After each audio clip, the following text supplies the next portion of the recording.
Hello दोस्तों, welcome back my YouTube channel. दोस्तों, आज हम बात करेंगे traditional market versus direct selling marketing. लोगों को आज भी समझ में नहीं आ रहा है कि क्यों बेहतर है ट्रेडिशनल मार्केट से डायरेक्ट सेलिंग मार्केट। देखिए, आज हमारे भारत में लगभग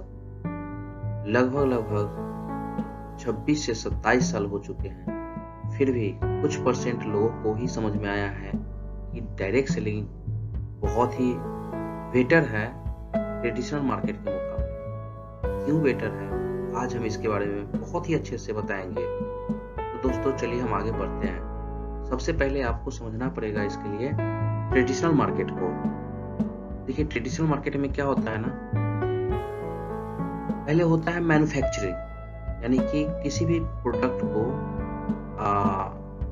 जो बनाते हैं या खरीदारी करते हैं, यानी कि कोई बनाने वाला होता है और एक कस्टमर होता है जो खरीदने वाला होता है। यानी कि जितने भारत में लोग हैं या दुनिया में लोग हैं, सबके सब कस्टमर्स हैं। लेकिन जो बिजनेस करता है वो पहले तो फैक्ट्री बैठाता है, जिसको मैन्युफैक्चरर बोलते हैं, यानी कि प्रोडक्ट को बनाता है। उसके पास एक रिसर्च एंड डेवलपमेंट होता है, यानी कि पहले रिसर्च करता है कौन सा प्रोडक्ट बनाना है, कौन सा नहीं बनाना है, मार्केट में कौन सा सेल होगा नहीं होगा, उसका क्वालिटी क्या होगा, रेट वेट क्वालिटी, ये सब चीज रिसर्च एंड डेवलपमेंट पे होता है। अब जो मैन्युफैक्चरर बनाया है, सब कुछ किया है, इन्वेस्ट किया है, तो वो कस्टमर तक कैसे पहुंचेगा, तो उसके लिए ना एडवर्टाइजमेंट किया जाता है। आप टीवी पे, रेडियो पे, हर जगह देखेंगे कि जितने भी बड़े बड़े सेलिब्रिटी है, हीरो हीरोइन वो या क्रिकेटर हो, उनके द्वारा यहाँ पे प्रचार प्रसार किया जाता है। उसके बाद एक चैन सिस्टम यहाँ भी होता है, एक नेटवर्क होता है, स्टेट डिस्ट्रीब्यूटर होता है, डिस्ट्रिक्ट डिस्ट्रीब्यूटर होता है,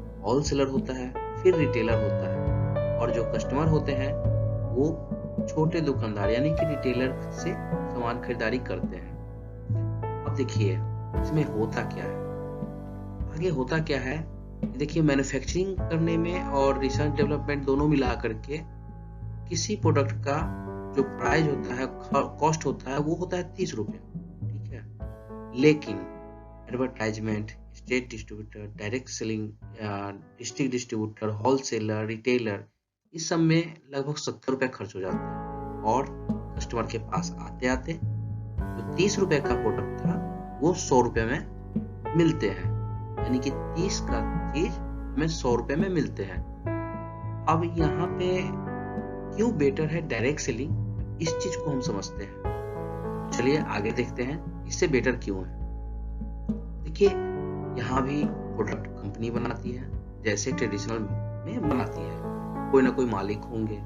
यहाँ भी रिसर्च एंड डेवलपमेंट होंगे, यहाँ भी खर्च होंगे 30 रुपए, राइट। तो यहाँ तक तो बात बराबर है। तो यहाँ पे एडवर्टाइजमेंट करने वाला कोई नहीं है। कौन है वो मैं आगे बताता हूँ। यहाँ पे सीधा सीधा कस्टमर्स है। बीच का जो आप देख रहे हैं advertisement, state distributor, district distributor, wholesaler, retailer, ये कोई नहीं है। यहाँ पे मैन्युफैक्चरिंग से सीधा कस्टमर के पास पहुंचता है, और बीच का जो प्रॉफिट जो 70 रुपए एक एडवर्टाइजमेंट में चला जाता था, या कुछ चंद लोगों में, 4 से 5% लोगों में जो बट जाता था, वो सारा प्रॉफिट एक कस्टमर में ही बांट दिया जाता है। देखिए, कस्टमर को यहाँ भी 30 का बना 100 में ही मिलेगा, लेकिन बीच का 70 रुपए है वहां फिरा करके वो कस्टमर के ही बेनिफिट मिलेगा। यानी कि यहाँ पे ट्रेडिशनल मार्केट में क्या है कि कस्टमर हमेशा घाटे में ही रहता है। 100 रुपए का सामान 100 रुपए में मिलता है, बाद बाकी कोई मतलब नहीं होता है। लेकिन डायरेक्ट सेलिंग में वही सामान 100 रुपए में मिला, लेकिन 70 रुपए का एक डिस्ट्रीब्यूटर होता है, डिस्ट्रीब्यूट हो जाता है, आपस में बट जाता है, जो कस्टमर्स है उनमें बट जाते हैं। तो ये क्या है ना कि यहाँ पे एक कस्टमर माउथ स्पीकिंग करके, यानी कि एक दूसरे लोगों को बता करके बिजनेस को अपना डेवलप भी कर सकते हैं। यहाँ पे ये बड़ा बेनिफिट होता है, राइट। तो अब आगे हम देखते हैं कि क्यों लोग नेटवर्क मार्केटिंग नहीं करते हैं? ठीक है, तो आगे हम समझते हैं कि लोग नेटवर्क मार्केटिंग क्यों नहीं करना चाहते हैं। उसका एक कारण है। सबसे पहला कारण आपको हम बताते हैं, शायद आप पहली बार जानेंगे। देखिए, 3 स्टेज से गुजरना होता है किसी भी नया चीज को। पहला स्टेज होता है अर्ली स्टेज, दूसरा जो होता है वो होता है फेमस फ्रेज, और तीसरा जो होता है कंपटीशन स्टेज। अर्ली स्टेज का मतलब होता है शुरुआती दौर, और फेमस का मतलब होता है प्रसिद्धि दौर, कंपटीशन का मतलब होता है प्रतियोगिता दौर। तो हर चीज का, हर बिजनेस का, हर चीज का कई दौर होते हैं, यानी कि लगभग 3 दौर से गुजरना पड़ता है। जैसे किसी भी चीज का, जैसे एग्जांपल के थ्रू आपको हम बताते हैं, एग्जांपल थोड़ा समझ लीजिए। जैसे बस हो गया, जब शुरुआत में जब बस पहला बार निकला था, पहली बार जब बस निकला था, तो लोगों को ना डर लगता था चढ़ने में। लोग एक दरवाजे से जाते थे, दूसरे दरवाजे से चले आते थे, क्योंकि लोगों को पता नहीं था कि बस ऐसे चल भी सकता है। जब पहली बार हुई थी, जब ट्रेन जब पहली बार लॉन्च हुआ था, तो लोग को डर लग रहा था, भाई इतना चौड़ा, मतलब इतना पतला रोड है, सड़क है, मात्र 4 इंच का ही चौड़ाई है, और इस पे कैसे इतना बड़ा गाड़ी चल पाएगा। लोगों को डर बना रहता था। पहले जब शुरुआत हुई थी ना, तो कोयले की ट्रेन से शुरुआत हुई थी, और क्या हुआ, जब कोयला से चलता था, जब उसमें से जब ड्राइवर जब बाहर आता था ना, तो होता क्या था, लोग वहां पे काला हो जाता था, तो भाई ये मरा हुआ आदमी है, ये भूत है, लोग कह करके भागा करते। तो ट्रेन से भी लोग डरे थे स्टार्टिंग में, लेकिन आज वही बस और ट्रेन पे जब धीरे धीरे फेमस हुआ, और आज जब कंपटीशन का दौर है, बस देख लीजिए, आज लोगों को टिकट नहीं मिलती है, लाइन लगा के टिकट कटाना पड़ता है, वो भी बहुत पहले टिकट बुक होती है, 2 से 3 महीने पहले होती है। वही ट्रेन है, बस उसका स्टेज बदल चुका है। बात करते हैं तीसरा नंबर, जॉब। देखिए, जब एक समय जब देश आजाद हुआ ना, तो उस समय क्या हुआ था कि जॉब लोगों को जब दिया जाता था, लोग छोड़ के भागते थे, नहीं नहीं मुझे नहीं करना है, मेरे दादा परदादा, मेरे पास बहुत जगह जमीन, मैं क्यों जॉब करूं। लोगों को उस समय ना जबरदस्ती ले जाया करता था, लोग भाग भाग के आते थे। जब थोड़ा सा और प्रसिद्धि हुआ कि नहीं भाई जॉब अच्छा चीज है, तो लोग क्या किया कि कुछ लोग करना शुरू किए, तो कुछ लोग नकारना भी शुरू किए। लेकिन आज का जो दौर है वही जॉब है। आज जॉब प्रतियोगिता दौर में है। लोग पहले 6 महीना, साल भर पहले फॉर्म फिलअप करते हैं, पैसा देते हैं, फिर वेट करते हैं, फिर वहां भी कंपटीशन है। और कंपटीशन में क्या होता है कि जहां लाखों वैकेंसी निकलती है, तो वहां पे करोड़ों लोग फॉर्म फिलअप करते हैं, तो कुछ लोगों को ही यहाँ पे मिल पाता है, तो इसे बोलते हैं प्रतियोगिता दौर। देखिए, जॉब वही है, बस उसका स्टेज बदल गया है, दौर बदल गया है। चलिए आगे बात करते हैं गैस। गैस, ये एलपीजी गैस, जो हर घर में खाना बनाने का काम है, एलपीजी गैस सिलेंडर।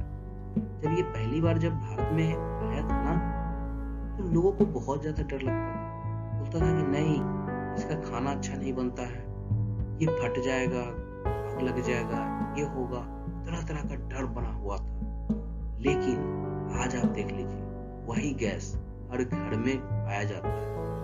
आज वो गैस पे लोग बैठ भी जाते हैं, डर नहीं लगता है, क्योंकि आज इसका प्रतियोगिता दौर है। चलिए आगे बात करते हैं जियो सिम। जब जियो सिम जब 2016 में लॉन्च हुआ था ना, लोग बोलता था कि ऐसा हो नहीं सकता, ये फ्री में तो दे तो जरूर रहा है, लेकिन बाद में बहुत बड़ा पैसा लेगा। तो लोग बोलते थे कि हैक कर लेगा मेरा मोबाइल, तो ये होगा, तरह तरह का अफवाहें हुआ करती थी।